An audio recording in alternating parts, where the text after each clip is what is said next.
So Captain America Brave New World dropped its very first trailer back on Thursday, and I think the first initial reaction from myself and many others across the world was, oh, the movie actually looks kind of good. Obviously, there's been a lot of drama surrounding this movie. There's been so many reshoots, and there's been a retitling, and it's been going on and on and on for months at this point. I think a lot of us were getting a little bit worried about what is actually happening with this film. Why is it feeling the need to change itself constantly? But now we've seen the first official trailer. I think a lot of us have had those worries put to rest a little bit. And I know I can say for myself, certainly, this actually looks pretty good. I'm actually pretty excited for this film now. And I think that this trailer demonstrates why this is going to be an actually pretty interesting new entry into the MCU. Like, before this trailer came out, I was interested in Brave New World just because I love the Captain America franchise within the MCU. Captain America is one of my favourite of the Avengers. You know, I love all three of the original Captain America films, and I also really enjoyed the Falcon and the Winter Soldier TV series, which is obviously kind of like an extension of the Captain America films. So I was really excited to see what Brave New World was going to do, and I'm also really excited to see Sam Wilson, Anthony Mackie, step up as Captain America, really officially take on that position, because it didn't really happen in the TV series. It was obviously been teased since the end of Endgame.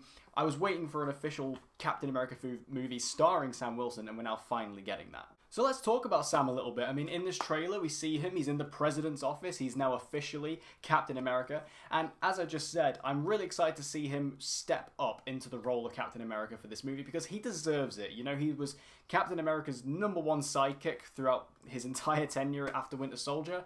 And I think that he really earned the title and the role of Captain America. So to finally have his own movie is really, really exciting. He also has a new costume in this film, which I have to admit, I personally prefer the suit he had at the end of The Falcon and Winter Soldier. We do see that suit in this trailer as well, so I imagine they're both going to be in here. But I just think the white costume, like that's, you know, predominantly white, I think just looks a little bit better. And I also think it gives Sam's version of Captain America a little bit more personal identity, because the one he has in this trailer and is going to have, I guess, for the majority of this movie, looks to be a little bit more of a like traditional Captain America suit, something that's a little bit more in line with what Steve would wear. Personally, I think the suit he had at the end of the TV show was just a little bit better and just a little bit more unique for Sam. But either way, I'm excited to see him, you know, step up into the role, finally become Captain America and show why he is the correct choice to take on the mantle. Now, as I mentioned, he did step into the president's office to meet the new president of the United States, that being President Thaddeus Thunderbolt Ross. And this, of course, is the first turn of Harrison Ford as this character. Of course, William Hurt, who played Thunderbolt Ross in the previous MCU films, unfortunately passed away a couple of years back. So we now have Harrison Ford now in the MCU playing Thunderbolt Ross. And seeing him in this trailer is kind of surreal. You know, I kind of never thought Harrison Ford would show up in the MCU. So to see him here, pretty interesting. But he seems to be having a good time. You know, he seems to be playing the role quite well. This is very much a Harrison Ford type of role. So he's definitely fitting it really, really well here. He does say something really interesting, though. He says to Sam that he wants to talk to him about reinstating Captain America as an official military position, which is of course what it originally started as before he kind of became a vigilante and then an Avenger. And I do think this is a really interesting point because obviously what is going to be happening in this movie, from what I can see, is Captain America as a position is something that the government want to control. This is something that they want to have a right to and something that they can hold to themselves. And this is obviously something that Steve, as the original Captain America, really fought against. You know, that's kind of one of the whole points of Civil War, was him saying, you know, I don't want to be owned by a government. I don't want the government to, you know, tell me what I can and can't do. And I think them trying to bring that back is really interesting. And obviously you have Sam here, who was on Steve's side of Civil War. He's obviously going to fundamentally disagree with this, but he also is new to Captain America. He wants to obviously kind of keep everybody happy, so he's going to have to try and balance that in some way. And I think that that is a really interesting dynamic and also a really interesting story to give Sam in this movie as like his first turn as Cap, is like, oh, I want to be Cap, I want to do the right thing, I want to do right by Steve, but I also have the government breathing down my neck constantly. That's an interesting play, and I'm really excited to see how that plays out in the film itself. We also see Isaiah Bradley returning in this trailer, of course played by Carl Lumbly. Now, this was a really cool character they introduced in The Falcon and Winter Soldier. He was the first black Captain America who was first ever enlisted. And we saw in The Falcon and Winter Soldier that he was kind of a recluse. He obviously is a lot older now, and he was kind of just living his own life after having a lot of bad experiences as Captain America and as a soldier. And I think it's really cool that they're bringing him back, because obviously at the end of The Falcon and Winter Soldier, they kind of had that memorial for him. Actually, the government recognized who he was and what he did, and that was really cool. And I think it's great to see him here in the president's office. But there is a turn here where all of a sudden he pulls a gun on the security team and tries to shoot the president, which, you know, your initial thought, I think most of us, you know, as Marvel fans, we see that, and it kind of reminds us of what used to happen to Bucky in the MCU films, you know, when they would say the code words and he would then turn into the Winter Soldier. It seems to be very, very similar. Now, I'm going to guess that this all came about back when Isaiah Bradley was a soldier and was captured. He does speak about in The Falcon and Winter Soldier that he was tortured as a soldier and it was horrendous. I think that torture that he's talking about, I think they may have implanted something into his brain that made him snap when certain things occur. Again, very similar to what they did to Bucky as the Winter Soldier. So I think Isaiah Bradley coming back is a really nice addition to this movie, and the position they're kind of putting him in as kind of this new Winter Soldier-esque character is an interesting arc for him, and hopefully he does get a happy ending, because if he dies, I'm going to be really sad, man. However, I have seen some people mention online, which I think is really interesting, that Isaiah Bradley kind of being brainwashed and turns against the government is actually a part of President Ross's plan to discredit black soldiers and thus discredit Sam Wilson as Captain America, which that would be really interesting, especially because he's trying to take control of Captain America, and there's obviously, in The Falcon and Winter Soldier, Isaiah Bradley even told Sam, you know, they'll never allow a black Captain America. And I think that having this kind of simmering racism kind of beneath the president, I think would be a dark but interesting turn for him. And again, kind of an interesting dynamic to put between him and Sam. So this could be true, that could be a part of the plan, but we'll have to wait and see on that. This trailer also gives us a little tiny glimpse into Tim Blake Nelson as the leader. This was announced a while back that this character was going to be in here. If you don't remember, Tim Blake Nelson played Dr. Samuel Stearns in The Incredible Hulk back in 2008. And at the post-credit scene of The Incredible Hulk teased him becoming the comic villain of the leader. And it never went anywhere because obviously the Hulk and all the rights surrounding Universal were very, very messy. So we never really got to see Tim Blake Nelson ever again. But here he is in this trailer. He's finally returning to the MCU in a Captain America movie of all things. I think this is really cool. I mean, we don't see him, you know, we don't see his big green head or anything. We kind of just get a shot of him from the back and you can kind of see the green. So he's definitely like the leader in this movie. We're just going to have to wait and see what he actually looks like and what his plan is.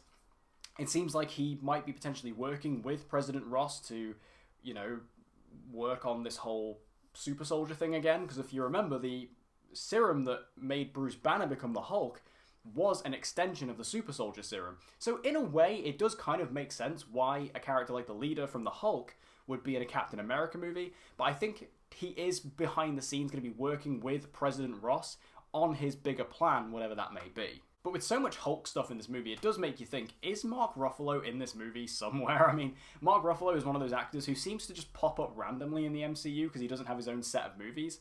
So I wouldn't rule it out. I wouldn't necessarily say that Bruce Banner, you know, Mark Ruffalo won't show up in this movie. I think there is a decent chance he will, especially because we've got the leader, we've got a big red version of him coming in this movie, which we'll talk about in a bit. We've also got Betty Ross coming back in this movie. Like, there's so much Hulk stuff here. It would kind of feel weird if Hulk wasn't in this movie, right? But another new character who we got a look at in this movie is JeanCarlo Esposito's character, who was recently added in the most recent batch of reshoots. And JeanCarlo Esposito, like, what needs to be said about the man? He's fantastic. He's the GOAT. We love him. He's incredible. Fantastic at playing villains. We all know that. So here he is in a new Captain America movie, finally in the MCU, and he's a actor who has been fan-casted within this universe for so long at this point. Everyone has been casting him as Professor X and Magneto and all these other big Marvel names.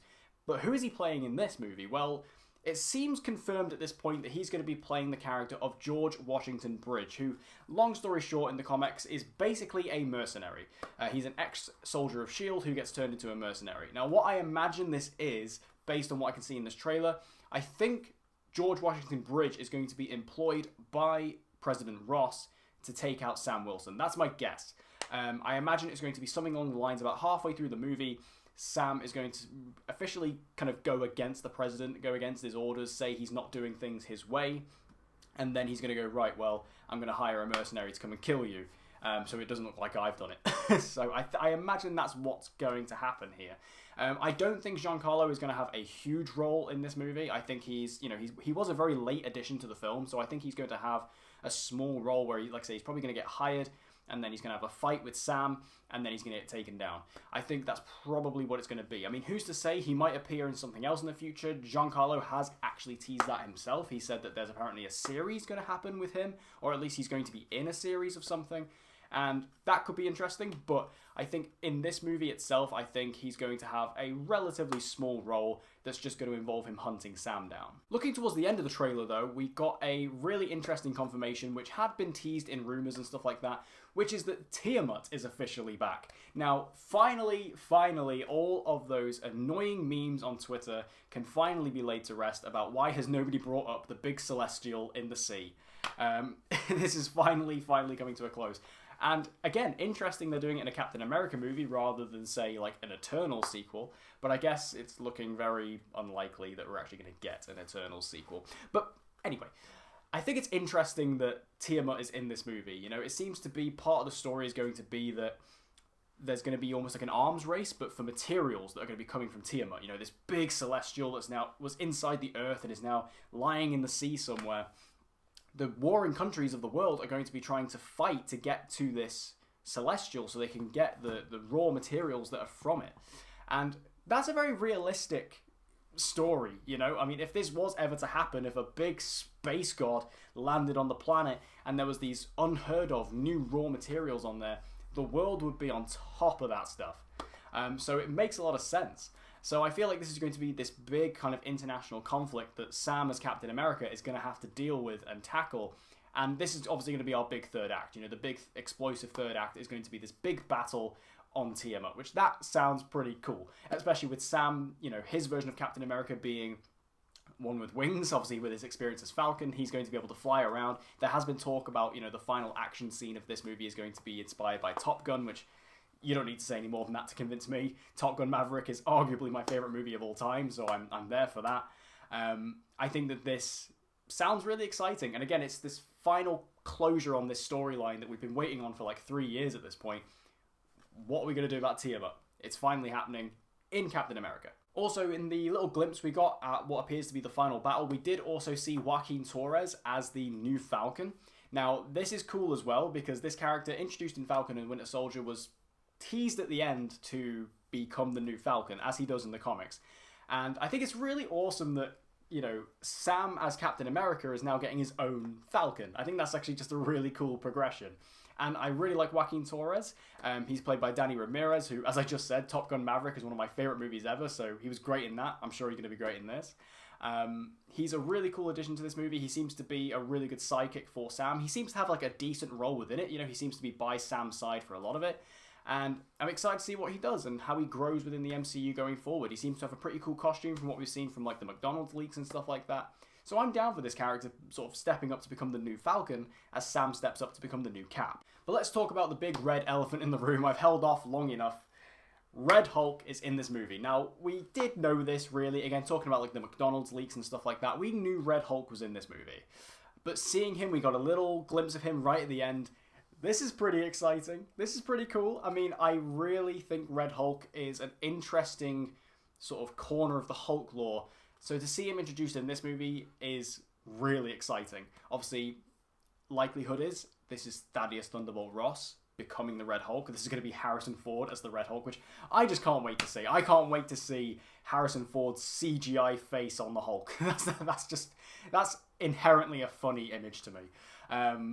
But I think that Red Hulk being used in a Captain America movie, again, interesting choice, but I think it kind of fits thematically. I think it works. And I'm really excited to see the fight between, you know, Captain America and Red Hulk. That is a battle for the ages, especially because the difference between, say, Steve as Captain America and Sam as Cap is Sam doesn't have any powers. He doesn't have the super soldier serum. He's just a guy. So the fact that just a guy is going to be taking on a Hulk, that's an interesting fight. That's going to be cool. So I'm really excited to see what he does and like what tactics he's going to have to employ to take out the Red Hulk. And also just the fact that we've got that shot of him just grabbing the shield and throwing it to the ground. That's just badass. That's just one of those cool trailer moments. So Red Hulk finally being confirmed for this movie again. We only got a tiny little glimpse of him, so we don't know fully what he's going to be doing in this movie, but I'm really excited to see what he actually does and how they go about sort of turning President Ross from regular Harrison Ford into the Red Hulk. I'm excited to see that storyline. So overall, yeah, Brave New World. It looks really good. Again, a little bit shocking. We all kind of thought, oh no, reshoots and there's a lot of stuff going on behind the scenes, but Marvel seems to have pulled it through. It seems like a really interesting movie. It definitely fits within the Captain America kind of tone and vibe. You know, this definitely has a feeling of Winter Soldier while also being kind of more ridiculous with the Tiamat stuff and the Hulk stuff, but it seems like a good blend. And again, I feel like this is going to be a really good showcase for Anthony Mackie as Captain America. I feel like he's one of the newer characters in the MCU that people do actually like and have accepted. So I think people are going to be excited for this. How's it going to perform at the box office? We'll have to wait and see. Like, obviously, Marvel's box office has been a little bit ropey as of late. Obviously, Deadpool and Wolverine comes out this year. That's going to probably do $1 billion, I'm sure. But I think this movie might do well. This has had a very positive reaction from this trailer, and I certainly got a positive reaction from it. So I'm personally pretty excited for this movie. Bring on February. I'm down for it. But what did you guys think of the trailer for Captain America Brave New World? Make sure you let me know your thoughts on the trailer. Are you excited about the movie? Did it surprise you, or are you still not really feeling it? Whatever you think, just let me know in the comments down below. And if you want to see more content just like this from me, make sure you subscribe and hit that notification bell so you don't miss any uploads from me. And I hope to see you guys again next time.